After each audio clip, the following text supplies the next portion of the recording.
నమస్తే, welcome to Shri media. నేను మీ విష్ణుప్రియ. ఇప్పుడు మనం ఆగస్టు నెల శ్రావణ మాసం రాబోతుంది. చాలా అద్భుతమైనటువంటి మంగళదాయకమైనటువంటి మాసం. శ్రావణ మాసంలో ఆగస్టు నెలలో రాశి ఫలితాలు ఎలా ఉన్నాయి, ఏ రాశి వారికి ఎలా ఉండబోతుందో తెలుసుకుందాం గురువుగారి ద్వారా. నమస్తే గురువుగారు. మా ప్రేక్షకులందరికీ కూడా ఇంతకుముందు తెలియజేసినట్లుగానే ఆగస్టు నెల యొక్క రాశి ఫలితాలు కొంచెం తెలియజేస్తారా గురుగారు? ఆగస్టు నెల 5వ తారీఖు నుంచి శ్రవణ మాసం ప్రారంభం కాబోతున్నది. అయితే ఇది క్రోధన నామ సంవత్సరం. క్రోధంతో కూడుకున్నది, ప్రేమతో కూడుకున్నది కాదు అనుకోవాలి. ఈ క్రోధన నామ సంవత్సరం ప్రారంభమైందిలాగాయితూ అంతా క్రోధాలతోటే పెరిగిపోతుంది, కానీ శాంతం అనేది రావటం లేదు. అయితే ఇది శ్రావణ మాసం, లక్ష్మీప్రదమైనటువంటి మాసం. ఈ శ్రావణ మాసంలో మనం అందరం కూడా ఆ దేవి యొక్క అనుగ్రహ పాత్రలు కావాలి. మనం అందరం లక్ష్మీ కటాక్షం కలగాలి, అందరం సుఖ సంతోషాలతో ఉండాలి. కాబట్టి ఆగస్టు నెల ఇది 8వ మాసం. ఆగస్టు అంటే ఈ అష్టమ మాసం. ఈ 8వ చివరిగల వృశ్చిక రాశి వస్తుంది. రాసుల ప్రకారం మేష వృశ్చికయోర్ భౌమ కుజుడు అధిపతి. ఓకే, అంటే తెలుగు నెలకు వచ్చేప్పటికి మీనం దగ్గర నుంచి మేషం దగ్గర నుంచి మీనం వరకు 12 రాసుల్లో మేషం దగ్గర నుంచి 8వ రాశి వృశ్చిక రాశి. ఈ వృశ్చిక రాశికి అనురాధ నక్షత్రంతో ప్రారంభమవుతుంది. మిత్రం మైత్రమనురాధమనురాధస్య సంజ్ఞకం. అనురాధ మిత్రత్వాన్ని చేకూర్చేది, అందరికీ మేలు చేకూర్చేది. అటువంటి మిత్రత్వాన్ని, సౌభ్రాతృత్వాన్ని, మానవత్వాన్ని కలిగి ఉండాలి. అయితే అందరం రాక్షసత్వంగా ఉన్నామంటే, రాక్షసత్వంగా మనం ఉండకపోయినా రాక్షసత్వం వల్ల, సమస్యల వల్ల బ్రతకడానికి చాలా కష్టమైనటువంటి స్థితిలో ఉన్నాం. రాజపాపం పురోహిత. రాజు చేసిన పాపం పురోహితుడు అనుభవించాలి, పురోహితుడు చేసిన పాపం ప్రజలు అనుభవించాలి. అంటే గొలుసుకి లింకులుంటే ఒక లింకు కలిగి తగిలింటేనేమో గొలుసుగా ఉంటుంది, విడిపోతే దీనికి ముక్కలైపోతాయి. కాబట్టి రాజు ఎట్లా ఉన్నాడు? పురోహితుడు. పురః ఇతి హిత పురోహిత. పురోహితుల యొక్క హితం కోరేవాడు పురోహితుడు. బ్రాహ్మణుడు అనేటువంటి వాడు ఎప్పుడు కూడా పురోహితుడు. అంటే పురం హితం కోరేటువంటి వాడు. వేదం చెప్పని, స్మార్తం చెప్పని, వివాహ ఉపనయనాలు చేయించని, జ్యోతిష్యం చెప్పని, అన్నిటికీ కూడా పురోహితుడు, వేద సంబంధమైన వాడు. కాబట్టి అందరూ మేలు కోరాలి. కాబట్టి ముందుగా మనం ఆగస్టు నెల 1వ తారీఖు నుండి 31 వరకు కూడా మేషరాశి నుండి మీనరాశి వరకు 2024 ఆగస్టు నెల 1 నుండి 31 వరకు ఈ శ్రావణ మాసంలో ఆగస్టు నెల మాస ఫలితాలు చెప్పుకున్నాం. అయితే ఈ మాస ఫలితాల కంటే కూడా ముందు మనం ఇంకొక విశేషమైన విధానాన్ని అవసరం. ఆ విశేషమైన విధానం అందరూ అవలంబించవలసిందే. అందులో ఈ శ్రావణ మాసంలో కుండిన అనే పట్టణంలో చారుమతి అనేటువంటి బ్రాహ్మణ స్త్రీ వల్ల సప్తలోకాలు, భూలోక, భువనలోక, సువర్ణలోక, మహర్లోక, జనరలోక, తపోలోకాలు, ఈ సప్తలోకాల వాళ్ళు కూడా ఆ చారుమతి అనే ఆమె భూలోకంలో చేసినటువంటి వ్రతాన్ని, ఇదివరకు దేవతలు ఋషులు చేస్తే ఆ వ్రతాన్ని మనం చేసాం.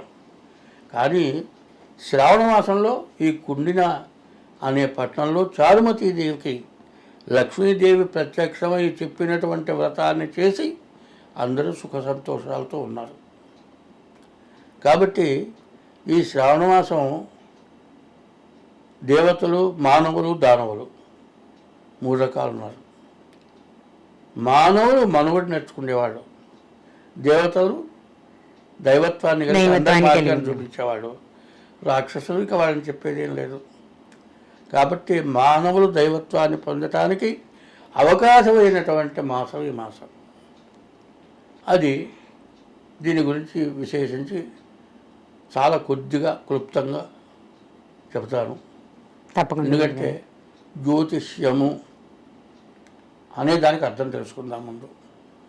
జ్యోతిష్యం, జ్యోతి చీకట్లో దీపం వెలిగిస్తే ఎట్లా కనపడుతుందో అట్లా చూచి చెప్పగలిగేది జ్యోతిష్యం. సాముద్రికం, భూమి కంటే పెద్దది సముద్రం, ఒడ్డు తెలియని సముద్రం. మనం ఒక ఒడ్డును నుంచొని అవతల ఒడ్డు ఎక్కడుందిలో చూద్దామంటే మనకు కనపడదు. అంటే సాముద్రికం కూడా అంత తెలుసుకోలేనటువంటిది. అంటే జ్యోతిష్యం కూడా అంతంత మాత్రంగా అర్థమయ్యేది కాదు. జ్యోతిష్యం ఎట్లా చెప్పాలి? అమావాస్య చీకట్లో అగ్గిపుల్ల గీత వెలిగించి చూసినట్లుగా వాళ్ళ జాతకాన్ని చెప్పగలిగిన శక్తి కావాలి జ్యోతిష్యానికి. సాముద్రికానికి కూడా సముద్రపు అవతల ఒడ్డును కనుక్కోగలిగిన శక్తి కావాలి. అటువంటి శక్తి మనకు కావాలి అంటే సాముద్రికంలో 84 లక్షల జీవరాశులు ఉన్నాయి. భూమి పైన 21 లక్షలు, ఆకాశంలో 21 లక్షలు, భూమి లోపల 21 లక్షలు, సముద్రంలో 21 లక్షలు. అయితే 4 రకాల జాతులు ఉన్నాయి. పక్షుల్లాగా ఎగిరి ఉన్నాయి. భూమిలో సర్పాలు, తేళ్ళు ఇట్లాంటివి మనకు తెలియదు చాలా ఉన్నాయి. కీటకాలు, మరి భూమి చుట్టూ అవి కూడా ప్రాణం కలిగినవే. ఇట్లాంటి 421 84 లక్షల జీవరాశులు. ఈ 84 లక్షల జీవరాశుల్లో అందులో కొన్ని మొత్తం 4 రకాలు కూడా సముద్రంలో ఉన్నాయి. అంటే మానవులు కావచ్చు, బెరగొడ్లు కావచ్చు, పావులు, అన్ని రకాల జీవరాశులు. ఇప్పుడు కూడా మత్స్యకన్య అంటున్నారు, ఇదంతా బూటకం అంటున్నారు, ఉంది మత్స్యకన్య. అట్లా రకరకాల జీవరాశులు ఉన్నాయి. ఈ జీవరాశులన్నీ కూడా ఆగామి, సంచిత, ప్రారంధాలు అనేటువంటివి 3 ఉన్నాయి. ఆగామి పూర్వజన్మలో మనం చేసుకుంది, సంచితం మనం ఈ జన్మలో చేస్తున్నది, ప్రారంధం మనల్ని కన్నవాళ్ళు చేసింది. ఇన్ని రకాలు మనం అనుభవిస్తున్నాం. ఇవి కాకుండా మనం చేసేవి చెయ్యరానటువంటి దోషాలు చాలా ఉన్నాయి. జీవాత్మ, పరమాత్మ. దేహో దేవాలయ ప్రోక్తో జీవో దేహ సనాతన త్యజేదజ్ఞాన నిర్మాల్యం సోహం భావేన పూజయేత్తనుంది. ఈ దేహం దేవాలయం, ఈ లోపల ఉన్న హృదయంలో ఉన్నటువంటి జీవుడు దేవుడు. ఏమిరా నీవు దొంగతనం చేశావా? నా ఆత్మ సాక్షిగానే చేయలేదంటారు. ఈ ఆత్మ ఇక్కడ జీవాత్మ, పరమాత్మ. అటువంటి జీవాత్మలో ఉన్నటువంటి పరమాత్మని నువ్వు గుర్తించకుండా చేయరాని పనులన్నీ చేయటం వల్ల ఆగామి, సంచిత, ప్రారంధాలు 3 కాక 4వది ఇంకోటి అనుభవిస్తున్నాము. దాని నుండి మనం విముక్తి పొందాలి. ప్రతి వాళ్ళు ఏమంటున్నారు? డబ్బున్న వాడికి బాధే, పెళ్లిగాని వాడికి బాధే, పెళ్ళైన వాడికి బాధే, పిల్లలు వాడికి బాధే, పిల్లలు లేని వాడికి బాధే, డబ్బులు ఎక్కువగా ఉన్న బాధే. తర్వాత రకరకాలైన కొత్త రకాల వ్యాధులు వస్తున్నాయి. ఆహార నిద్ర మైథునాని అన్నారు. ఆహారం, నిద్ర, మైథునం, వీటిని ఏమంటున్నారు? మానవుడి జీవితంలో 4 రకాలు ఉన్నాయి. బాల్యం, యవ్వనం, కౌమారం, వార్ధక్యం. అయితే యవ్వనం అనేది చాలా కొద్ది. ఆ యవ్వనంలో చేయరాని మహాపాపమైన పనులు జరుగుతున్నాయి. నేను వివరించి చెప్పదలుచుకోలే, ఎందుకంటే నా నోటితో నేను చెప్పదలుచుకోలేదు. అటువంటి మహాపాపాలు. స్త్రీని హింసించడం ఒక పాపం, భార్యను హింసించడం ఒక పాపం. తను భార్య ఉండగా పరస్త్రీ వ్యామోహంతో వివాహమైనటువంటి స్త్రీ పిల్లలు ఉన్నటువంటి స్త్రీని పొంది భర్త పిల్లలకి కరువైపోయి పిల్లలకి తల్లిదండ్రులు కరువైపోయి చేసినటువంటి మహాపాపాలని కూడా అనుభవించడం జరుగుతుంది. అదే కాదు తల్లిదండ్రులకి అన్నం పెట్టకపోవటం వల్ల జరుగుతుంది. ఇవన్నీ కూడా మహాపాపాలు. ఈ మహాపాపాలు ఎట్లా పోతాయి? ప్రతివాడికి ప్రశ్న, నాకున్న దోషం ఎట్లా పోతుంది? ఊరికినే పోవాలంటే ఎట్లా పోతుంది? దానికి తగింది ఎప్పుడు చేయాలి. ఎందుకంటే ఒకప్పుడు ఇంగ్లీష్ వాళ్ళు ముస్లింల యొక్క అండతోటి మన భారతదేశాన్ని స్వాధీనం చేసుకొని వాళ్ళకి అధికారాలు ఇచ్చి మరి రత్నాలు రాసులు పోసినటువంటి దేశంలో రత్నాలు లేకుండా రాళ్ళు వీలెట్టుగా చేశారు. ఆ రోజున ఒక మంత్రంతో గెలిచారు తెలుసా? అదే రామమంత్రం. ఈ రామమంత్రం భజన చేసుకుంటూ ఒక ఊరి నుంచి ఇంకో ఊరు వెళ్ళేవాళ్ళు. ఆ ఊళ్ళో వాళ్ళు వెలుగుపోయిన పెట్టేవాళ్ళు, ఆ ఊళ్ళో వాళ్ళు ఇంకొక ఊరికి వెళ్ళేవాళ్ళు. ఇట్లా రామ భజనతో ప్రారంభమైంది. అదే హరేర్నామ హరేర్నామ హరేర్నామనివ కేవలము కలవు నాస్త్యేవ నాస్త్యేవ నాస్త్యేవ గతిరన్యథా నుండి. హరే రామ రామ హర రామ రామ హరే హరే హరే కృష్ణ కృష్ణ కృష్ణ హరే హరే ఇది షోడశనామాని కలి కల్మషనాశనం అని ఉంది. అప్పుడు ఆ రామనామంతో పైకి వచ్చారు. ఇప్పుడు ఒక్క రామనామంతో సరిపోలే. ఆ ఇంగ్లీష్ వాళ్ళకు కూడా మానవత్వం ఉంది. ధనం కొల్లగొడితే కొట్టారు, రత్నాలు కొల్లగొడితే కొట్టారు. మనం అన్నం తింటారే తినేట్టుగా చేశారు. ఇప్పుడు మనం అన్నం తింటానికి కూడా వీలుగా అనేటువంటి చాలా పరిస్థితులు బాగా ఇబ్బందికరంగా ఉన్నాయి. ఒకప్పుడు గాంధీ గారు అన్నారు, ఆడ మనిషి అర్ధరాత్రి వేళ ఒంటరిగా తిరిగి వచ్చిన రోజున స్వతంత్రం వచ్చినట్లు అన్నారు. ఇప్పుడు స్వతంత్రం వచ్చిందో లేదో దీన్ని బట్టి మనం ఆలోచిద్దాం. అందువల్ల ఇటువంటి మహాపాపాలు పోవాలి.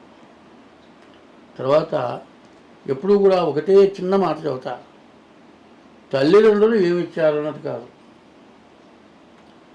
తల్లిదండ్రులు జీవితాన్ని ఇవ్వటమే కాక మనుషులు మనుగడని నేర్పారు, ఎట్లా బతకాలో నేర్పారు, మంచిని నేర్పారు. వాళ్ళలో చెడు ఉన్నా కూడా చివరికి నేను తప్పు చేశాను, ఈ తప్పు నువ్వు చేయబాకు అని చెప్పి మంచిగా ఉండు, మంచిగా బతకమని చెప్తారు. ఒక ఊళ్ళో ఒక పెద్ద దుర్మార్గుడు, మంచినీళ్ళకు బాగుండేది. ఆ బావి దగ్గర నీళ్ళు దొరుకుండేవాడు. రోజు ఆ ఎదురుచ్చిన వాడి దగ్గర డబ్బులు కాజేసేవాడు. వాడు ఆ బావి పళ్ళల్లో 2 ఏళ్ళకి వెళ్ళేవాడు. వాడిని ఏం చేయలేక ఆ నీళ్లు కొట్టేసేటవాడు, మంచిని తోడుకొని అయ్యో దుర్మార్గుడు మన కర్మిటా బట్టని అనుకునేవాడు. సరే వాడు చచ్చిపోయేప్పుడు చాలా బాధపడి కొడుకును పిలిచి, నాయన తండ్రి అన్నవాడు ఏదోటి ఇవ్వాలి, నేను ఒకటి ఇస్తున్నాను నాయన తీసుకో. ఏమిటంటే నువ్వేమిచ్చావే, మొత్తం తిన్నావు, దేశాన్నే తిన్నావు, నువ్వు నాకేమి ఇస్తావంటే నన్ను మంచివాడు అనిపించు ఆయన అన్నట్ట. వీడు మంచివాడు ఎట్లా అనిపించాలంటే వాడికంటే మంచి పనులు చేసి గొప్పవాడు అయితే కానీ నాయన ఎవరి కొడుకువే అని ఉంటారు. మంచి పని చేసిన వాడిని నువ్వు ఎవరి కొడుకు అంటారు. వాడు అదే ఆలోచించలే, మా నాన్న బావి పళ్ళల్లో కూర్చోడు, బావిలో కూర్చుంటా అన్నాడు. సచ్చినవాడే మంచివాడు అనిపించుకున్నాడు. ఇవాళ అట్లాంటి పనులు చేస్తున్నారు. అట్లాంటి పనుల నుంచి మంచివాడంతా కూడా నిష్కుపడుతున్నారు, చాలా బాధపడుతున్నారు. ఈ బాధల వల్ల జ్యోతిష్యాన్ని విమర్శిస్తున్నారు, జ్యోతిష్యం చెప్పే వాళ్ళని విమర్శిస్తున్నారు, వేదాలను విమర్శిస్తున్నారు, మతాన్ని విమర్శిస్తున్నారు. మత కలహాలు బయలుదేరుతున్నాయి. మతాలన్నీ ఒకటే, అందరి దేవుడు ఒకటే, నా దేవుడు ఎక్కువ అనుకో అంతవరకే, ఇతర దేవుడిని మాత్రం తక్కువ చేయొద్దు. నువ్వు ఎట్లా ఉన్నావో అవతల మనిషిని కూడా మంచిగా చూడాలి. అటువంటివి జరగట్లేదు. దానివల్ల చాలా రకాలైన బాధలు పడుతున్నారు. ఇప్పుడున్న పరిస్థితి ఎట్లా ఉంది అంటే, ఇదివరకు వివాహం చేసుకుంటే భార్యాభర్తలు ఇద్దరు కూడా సుఖజీవనం సాగించారు. ఇవాళ వివాహం చేసుకున్న తర్వాత వీళ్ళిద్దరూ కలిసి జీవిస్తారా? వెంటనే డైవర్స్కి పోయేవాడు 180 మంది కనపడుతున్నారు. ఈ పరిస్థితి ఎందుకు వస్తుంది? వీటన్నిటికి కారణం మనమే కారకులం. అయితే ఎప్పుడు కూడా జ్యోతిష్యంలో కానీ ప్రతి దాంట్లో కూడా ఒక రాస్తున్నారు, ఉపోద్ఘాతము అంటారు. ఉపోద్ఘాతంలో పుస్తకంలో ఉన్న విషయాన్ని రాస్తున్నారు. ఎందుకు రాశారు ఈ పుస్తకం? ఇది చదువుకొని మీరు ఏం చేయాలని చెబుతున్నారు. ఏ ఉద్దేశంతో రాశారు? జ్యోతిష్యంలో కూడా అదే చెబుతున్నారు. జ్యోతిష్యం చెప్పటం అనేది కాదు, పుస్తకం చూసి చెప్పేది జ్యోతిష్యం అనుకుంటే అది మన తప్పు. పుస్తకంలో ఉన్నది చెప్పినట్లుగా జరగాలి అంటే నువ్వు దైవ బలాన్ని సంపాదించాలి. దైవ బలం కలిగి జ్యోతిష్యం చెప్పాలి. పుస్తకం చదివింది పుస్తకంలో గుర్తుండాలంటే ఎంతవరకు గుర్తుంటుందండి? చాలా వరకు గుర్తుంటే కష్టం. ఏకసంతగ్రాహి, ద్విసంతగ్రాహి, త్రిసంతగ్రాహి ముగ్గురున్నారు. ఏకసంతగ్రాహి ఒకసారి 2 సార్లు, నేను 2 సార్లు చదివితే వచ్చేస్తుంది. ఏ పేజీలో ఎన్నో లైన్లు చదువుతా ఇప్పటికి కూడా. ఇంత చదివినా కూడా చెప్పలేకపోయినాం. దైవ బలాన్ని సంపాదించాల్సి వచ్చింది. దైవబలం సంపాదించాం. దైవబలం సంపాదించి కొంతవరకు చెప్పగలుగుతున్నాం.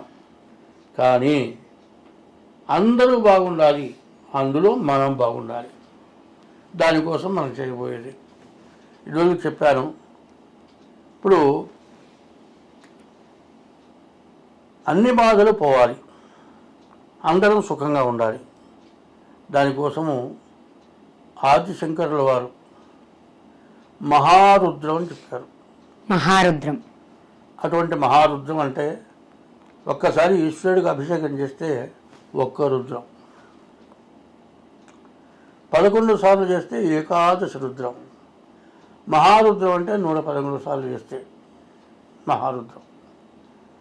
ఈ మహారుద్రం చాలా విశేషమైనటువంటి సంకల్పాలు ఉంటాయి. 11 రకాల సంకల్పాలు ఉంటాయి. తర్వాత ధనబాధ, భార్యాభర్తల యొక్క వివాహం అయిన తర్వాత సుఖ సంతోషాలు ఉండాలి, లేకుండా సమస్యల వల్ల బాధ, రోగాల వల్ల బాధ, సంపాదన లేక బాధ, ఇట్లాంటి రుణ బాధ, రకరకాలైన బాధలు ఉన్నాయి. ఎవరి బాధలున్నా అన్ని బాధలకి అన్ని రకాల సంకల్పాలు ఉన్నాయి. అందులో దీనికి అస్మిన్ గ్రామే స్థితానాం బ్రాహ్మణాది సర్వవర్ణానాం వ్యాధి రోగ దుర్భిక్ష రాజబాధాది సర్వోపద్రవ శాంత్యర్థం అని చెప్తాం. ఈ ఖర్చులు భరించేవాడు కాకుండా అందరూ బాగుండాలని సంకల్పం ఇది. ఇటువంటి సంకల్పంతో చేసేటువంటిది ఈ శ్రావణ మాసంలో ప్రత్యేకించి చేయాలి అని మొదలుపెట్టాను. ఈ మహారుద్రం ఈ శ్రావణ మాసం 5వ తారీఖు ప్రారంభమవుతుంది. 15వ తారీఖు నుంచి 20వ తారీఖు లోపల ఏదో ఒక రోజు మాత్రం ఇది ఖచ్చితంగా జరుగుతుంది. కాబట్టి జ్యోతిష్యం నమ్మకపోవటం కాదు, తనను తాను నమ్మాలి, తర్వాత దేవుణ్ణి నమ్మాలి. దేవుణ్ణి నమ్మటం అంటే ఏదో గుళ్ళోకి పోయి కబుర్లు చెప్పుకోవటం కాదు. ఒక్క సెకండ్ అయినా భగవంతుని ప్రార్థించాలి. అటువంటి ప్రార్థన ఒకటి మా గురువుగారు రాశారు, దాన్ని చెప్పబోతున్నాను. తప్పకుండా గురుగారు.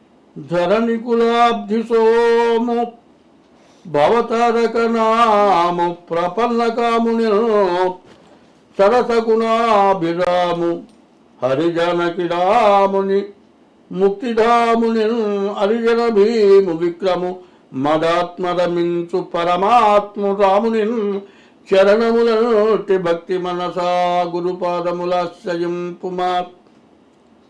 నరుడని చూచినావు గురునా ఆత్మకృతార్థత నుందజాలవు, ఈశ్వరుడని చూచినావు అల బ్రహ్మ పదార్థమిరుంగవచ్చు.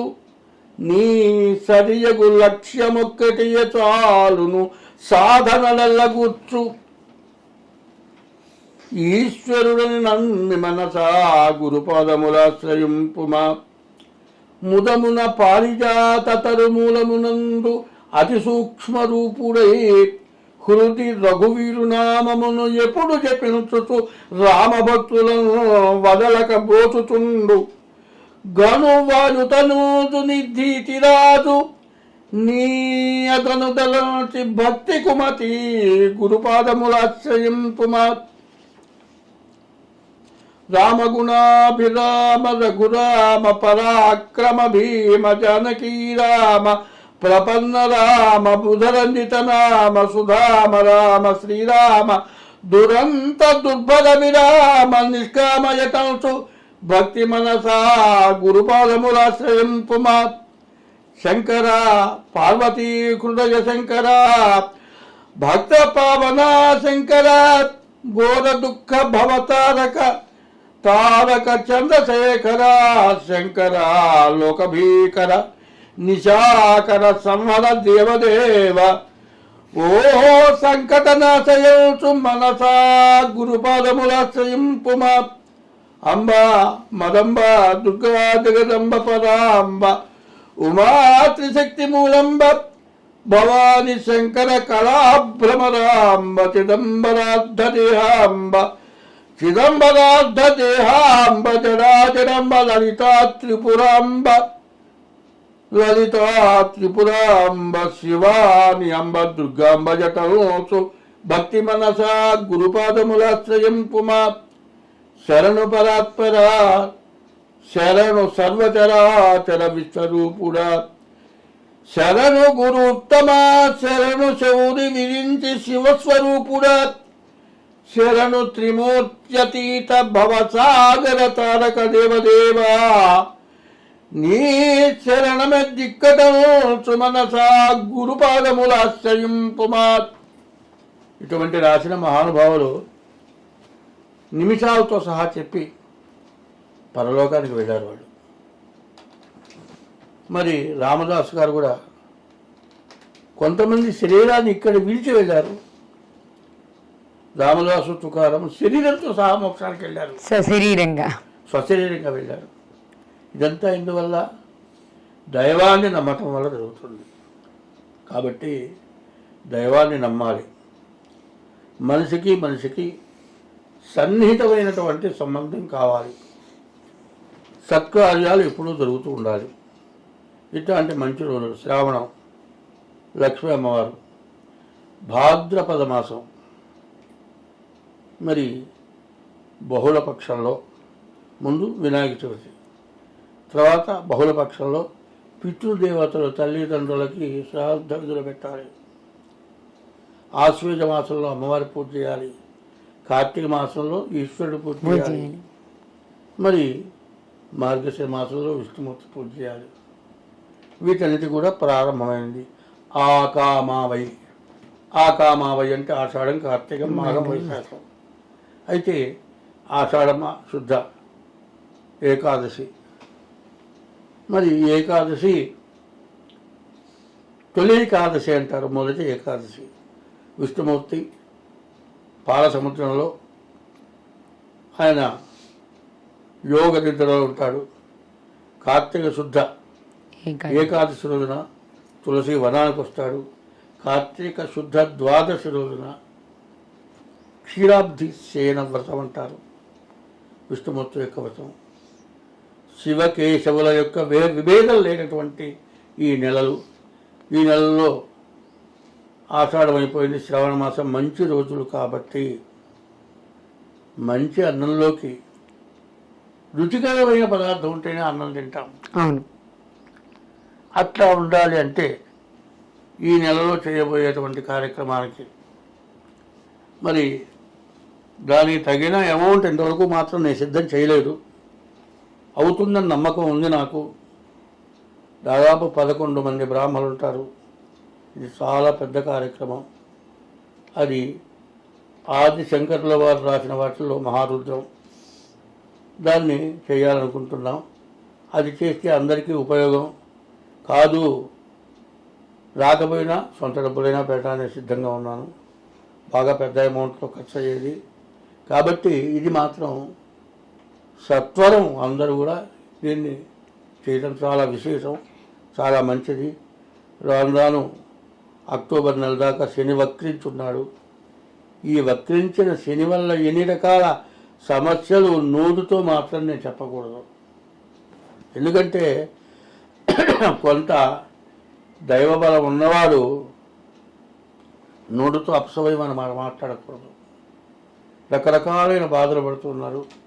అక్టోబర్ దాకా కూడా చాలా బాధలు పడాల్సిన పరిస్థితులు ఉన్నాయి. కాబట్టి ఇట్లాంటి వాటిలో వారంతటా వారుగా చేరి ఈ కార్యక్రమంలో ఉంటే అన్ని విధాలా బాగుంటుంది. జ్యోతిష్యం అనే దానికి చెప్పిన దాన్ని ఆచరించాలి. ఈ ఆచరించడమే కాకుండా ఇట్లాంటి కార్యక్రమాల్లో పాల్గొనాలి. ఇది చాలా విశేషం. స్వస్తి. నమస్తే గురుగారు.